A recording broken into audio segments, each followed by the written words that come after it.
esta semana, la tertulia de Radio Sefarad.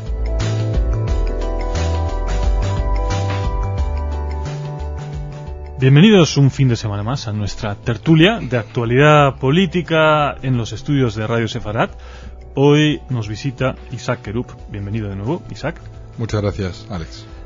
Isaac Kerup, como saben, es empresario y fue presidente de la Comunidad Judía de Madrid.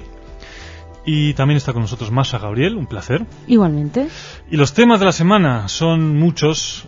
No nos dará tiempo, como nos suele ocurrir, a abordarlos todos o a analizarlos todos, pero bueno, pongo como siempre también algunos de ellos sobre la mesa. Destacamos, lógicamente, el ataque contra las tropas españolas de Finul en Líbano y también el posterior debate en España entre gobierno y oposición sobre qué tipo de misión, si es de guerra o de paz, están desempeñando estos soldados, y también sobre los medios que existen para su seguridad. El famoso tema de los inhibidores de los carros de combate y de los vehículos de las tropas de Finul en Líbano. Otro tema importante de la semana es la concentración ante la Embajada de Irán en Madrid, una convocatoria organizada por la Asociación Solidaridad España-Israel y la Federación de Comunidades Judías de España, una convocatoria a la que se han sumado asociaciones, colectivos, personalidades de todo tipo y de todo el espectro político. Premio Príncipe de Asturias de las Letras a Amos Oz, una noticia que nos alegró a todos esta semana y que merece también un comentario.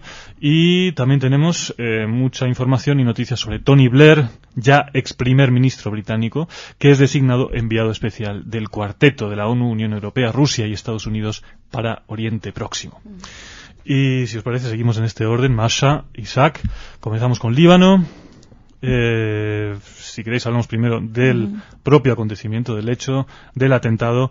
Hezbollah se desmarca, todo apunta hacia los grupos radicales vinculados a Al-Qaeda en Líbano, y no queda muy claro, bueno, cuál es, cómo va a seguir esto, y sobre todo, si queréis entramos luego a lo que es el debate español, donde también ha quedado bastante de manifiesto que no sabemos muy bien en España qué están haciendo las tropas ni para qué sirve todo esto. Masha, si quieres empezar tú o Isaac.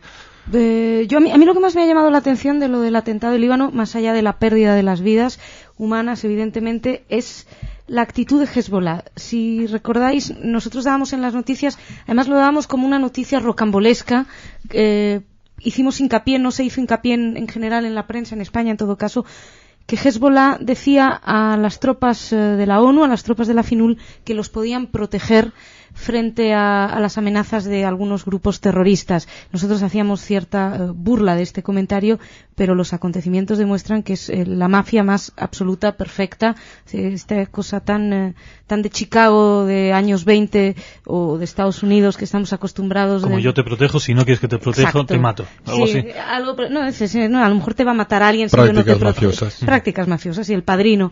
Y eso por un lado, y luego por otro lado que sobre todo vuelve a poner en el debate lo que se pasó muy muy por encima en su momento, que eran las condiciones en las cuales van esas tropas ahí, porque supuestamente la 1701 no permite que no permite atacar, no permite disparar, no permite usar armas. Sin embargo, están en una situación donde tienen que evitar que se rearme Hezbollah y, a ser posible, los otros grupos que puedan estar por ahí también. Bueno, esto que apuntas, me gustaría preguntar a Isaac, el debate que ha habido aquí también parlamentario entre gobierno y oposición, si esto es una misión de guerra o es una misión de paz, también la condecoración que deben recibir los soldados, si la 1701, como dice Masha, condiciona a no disparar, de guerra no puede ser esa misión, ¿no?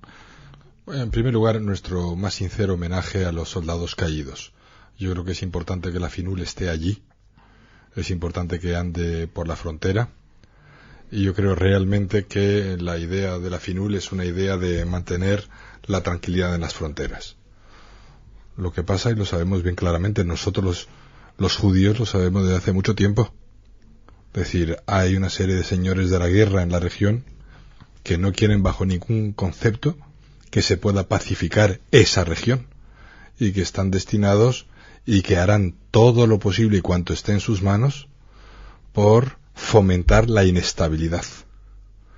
Con respecto a la actitud del gobierno español, yo creo que el gobierno español ha tenido buena voluntad enviando a este contingente español y al colaborar con las fuerzas de la Finul. Desde luego están en una zona de guerra, pero eso lo sabe perfectamente el gobierno español y lo sabe también el Alto Estado Mayor español. y nosotros a nuestro nivel seguramente no conocemos las razones por las cuales esos camiones o esos vehículos militares no estaban provistos de los inhibidores.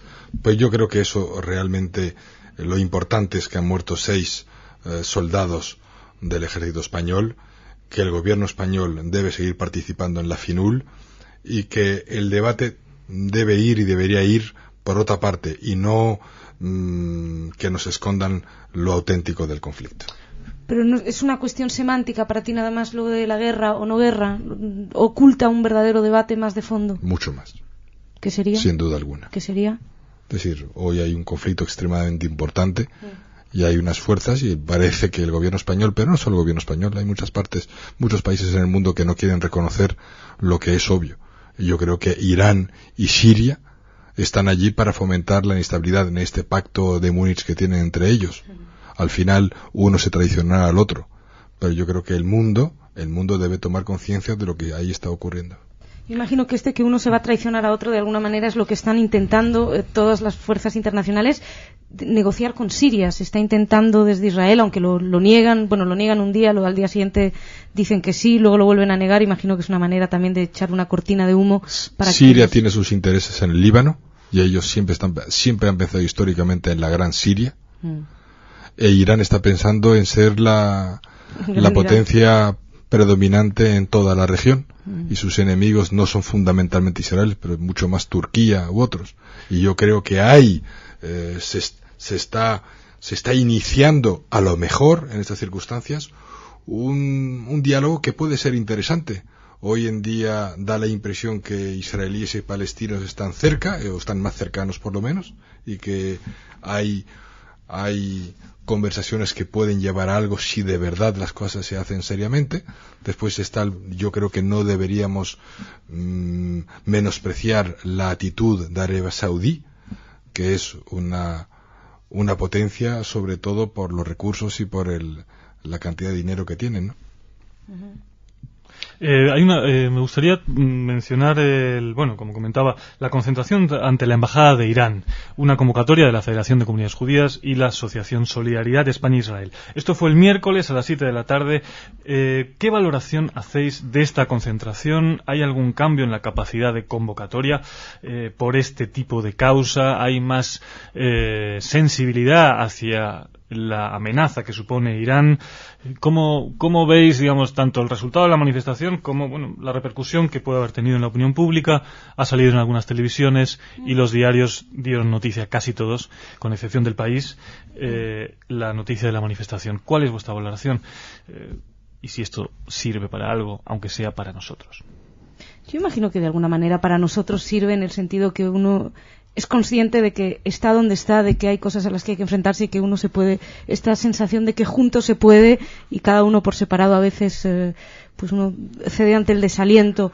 Pero por otro lado a mí me ha llamado mucho la atención los nombres de las personalidades que se han adherido, la cantidad de agrupaciones que había de todo tipo, desde más allá de los que ya conocemos, había agrupaciones panafricanas, de gays y lesbianas, había venezolanas, había un montón de banderas y un montón de colores en la propia manifestación que a mí me parece muy interesante. Destacarías la diversidad. Ya no solamente son los judíos con sus banderas israelíes que se manifiestan, sino que hay más gente que se suma. Y nombres importantes también que se sumaron, como el filósofo Fernando Savater o Rosa Montero o Joan Beculla, un montón de gente que se sumó al manifiesto, no en su presencia. Pero da la sensación como que uno, aunque sea poquito a poco, se está avanzando y que poco a poco se está ayudando a crear un concepto más claro de lo que sucede en la zona, mucho menos maniqueo en la sociedad. Es una opinión. Isaac. Como casi siempre cuando toca el tema judío, el tema de Israel, el sentimiento es ambivalente. Por una parte, sin duda alguna, por parte judía, se trata de un deber moral llamar la atención y convocar a diestro y a siniestro a cuantos puedan ser personas de bien y protestar por estas palabras de Ahmadinejad. Por otra parte, echamos de menos la adhesión de los dos partidos principales en España, como son el PSOE y el Partido Popular, y por supuesto agradecemos la adhesión a nivel personal o la de algunos otros colectivos quizá un poquito más marginales y que no tienen tanto peso en la vida pública española. Pero yo sí destacaría yo no sé si el que hayan 500 o 1000 personas, si se puede medir el éxito o no por el número de personas. Es nuestro deber llamar la atención y convocar a cuanta más personas y mayor número de colectivos para protestar con ese tipo de improperios y de amenazas por parte de un jefe de Estado cuyo país forma parte de la ONU. Si os parece, pasamos al siguiente tema. Príncipe de Asturias a Amos Oz, el conocido escritor israelí. Y aquí lo que os planteo es un poquito cómo se ha percibido tanto en Israel como en el mundo judío y quizás también en general quienes tienen simpatía por Israel este premio. Por un lado, el reconocimiento a un gran escritor y a través de él un reconocimiento de las letras y las artes israelíes. Pero hay otros que lo han visto también como esto es un premio, justamente un premio español que viene de España, muy político, al israelí bueno, ¿no? Como lo se ve aquí, al israelí crítico, al que va a contracorriente, que es el que gusta en Europa. Si os acordáis, alguna vez hemos hablado en el repaso de los medios, Masha, sobre los judíos buenos de Europa, que son aquellos judíos que son antisionistas o que son muy críticos. Este sería como, bueno, y para muchos israelíes lo es, ¿no? Sería como el israelí bueno de Europa. ¿Coincidís con esa apreciación o más bien con la primera? No, yo con la primera. En primer lugar, es un escritor extraordinario, es un hombre que además es una figura pública importante, que representa un concepto político también de paz, y a mí me parece que el premio Príncipe de Asturias le felicita por eso. No se lo han dado a otra serie de gente que es muchísimo más virulenta, israelíes mucho más virulentos contra Israel. No, se lo han dado al señor Amos Oz, o si se lo hubieran dado a David Grossman, también son figuras... Por ejemplo, se podrían haber dado a Noam Chomsky. Por ejemplo, no se lo han dado a Chomsky, que también... no es lo mismo. Bueno... No es lo mismo, no, desde luego que no es lo mismo, precisamente. No, y ciertamente en Israel, no sé, Uri Avineri, por ejemplo. Por ejemplo, fíjate. Pero no es tan conocido, además que estamos hablando del príncipe, no estamos hablando del de la paz. Claro, pero estamos hablando, ¿hay un príncipe de Asturias de la Paz? No estoy seguro, no, pero bueno, de la Concordia, el príncipe. Yo espero que el de la Concordia vaya para Yad Vashem. No sé si 2 premios a personas o entidades israelíes son muchos para Príncipe de Asturias este año. ¿Cuándo se falla el de la Concordia? Septiembre. En septiembre, bueno, ¿están ahí en la terna final? No sé si en la terna final, pero Yad Vashem es un candidato. Sí, pero a mí me parece injusto ese comentario, de verdad. Decir que se lo han dado por una cuestión anti-israelí me parece desprestigiar a un grandísimo escritor y a una gran figura pública. Hay de todo. Sin duda alguna, premian la trayectoria literaria y artística de un hombre de letras israelí. Y eso es bueno porque se lo merece. Y por otra parte, se trata de un premio políticamente correcto. No vamos a negar lo que es real, sobre todo tomando en consideración el trasfondo político en Oriente Medio. Sí, pero entonces uno se imagina que están a la hora de dar premios Príncipe de Asturias, no vamos a dárselo a este en contra del otro. Es una figura importante, hay una cuestión de marketing también, es una cuestión de que es conocido. Probablemente hay mucha gente igual que él que valga lo mismo, bueno, no creo que haya tanta, pero hay gente que valga mucho y a quien no se lo van a dar básicamente porque no es conocido. Amos Oz es conocido y entonces eso también juega pero en el... Pensemos por un momento en los príncipes de Asturias, Masha. En Leticia y Doña Leticia y... No, digo en los premiados, en los premiados. Nadim Gordimer, ¿no? Por ejemplo. Susan Sontag. Sí. Harold Pinter. Woody Allen. Bueno, todos tienen algo en común. No se caracteriza ninguno por su sionismo. ¿No te parece? Pues no lo sé. Yo es que creo que... No lo sé, no. No, pero yo creo que el premio Príncipe de Asturias no se otorga en función de si es sionista o no, se otorga en función de una labor. Woody Allen no es ni sionista ni antisionista, es un director de cine. Lo que te está preguntando Alex es si Amos Oz, con su trayectoria literaria tan extraordinaria, de haber sido sionista y decirlo públicamente, hubiera recibido el premio Príncipe de Asturias. Bueno, no lo sé. Bien. Y si hubiera escrito si Amos Oz hubiera sido cineasta, hubiera recibido... Me he traducido. Yo que estudiaba interpretaría, estaba traduciendo. Bueno, no comparto vuestra visión. Entiendo que puede haber una ligera sospecha. Estamos hablando, en cualquier caso, vamos, yo me alegro muchísimo de este galardón. Premio merecidísimo. Bueno, pues seguro, porque estamos hablando de un gran escritor. Grandísimo escritor, y cuya autobiografía además ha sido muy impactante, y yo conozco muchísimos españoles nada sospechosos de ser ni sionistas ni antisionistas, que de hecho probablemente no sean nada. No calificaríamos os de antisionista. Yo tampoco. No. Cuidado, No, seguro que no. De ninguna manera. Él es sionista. Incluso, Pero los otros que he citado sí lo son. Sí, pero Amos Oz... Woody Allen no es nada en ese respecto. Pero es todo. Pero Harold Pinter sí lo es. No, Harold Pinter no es ni sionista ni antisionista. Bueno, ¿has leído los escritos políticos? Sí, pero no es Harold Pinter. Pero, por ejemplo, Amos Oz, durante la Guerra del Verano, junto a Grossman y a Ushua, alzaron la voz explicando que era una guerra necesaria, que lo que ocurría contra Hezbollah... Al principio. Bueno, cuando ya la cosa se fue de las manos una semana antes de que terminara... O sea, que realmente a mí me parece muy justo... Yo estoy encantado. Bueno, de que hayan dado pues este no premio. Nos peleemos entonces. Bueno, Amos Oz nos hace volver a Israel y a su valoración de la situación en Israel. Él, en una entrevista reciente, dijo que hay una oportunidad de lograr un compromiso histórico entre los moderados palestinos y los moderados israelíes. Él es muy optimista frente a quienes son muy pesimistas. Tenemos visiones totalmente enfrentadas, lo cual no es raro en Israel, pero especialmente ahora. Hay una valoración o una interpretación de cuál es la situación geopolítico, geoestratégica totalmente diferente. Oportunidad o, por otro lado, como Gabriel Albiac, que estuvo la semana pasada con nosotros en la tertulia, el desastre. ¿Cuál es vuestra opinión? Yo creo que la historia siempre es hacia adelante y todo tiene que ser visto como una oportunidad. Lo que está sucediendo en estos momentos es una nueva situación, y lo que habrá que ser es un poquito más rápidos y adelantarse un poquito más a los acontecimientos. Sí creo que para mí es una gran oportunidad la que está en estos momentos de demostrar que en ciertas condiciones se puede alcanzar la paz.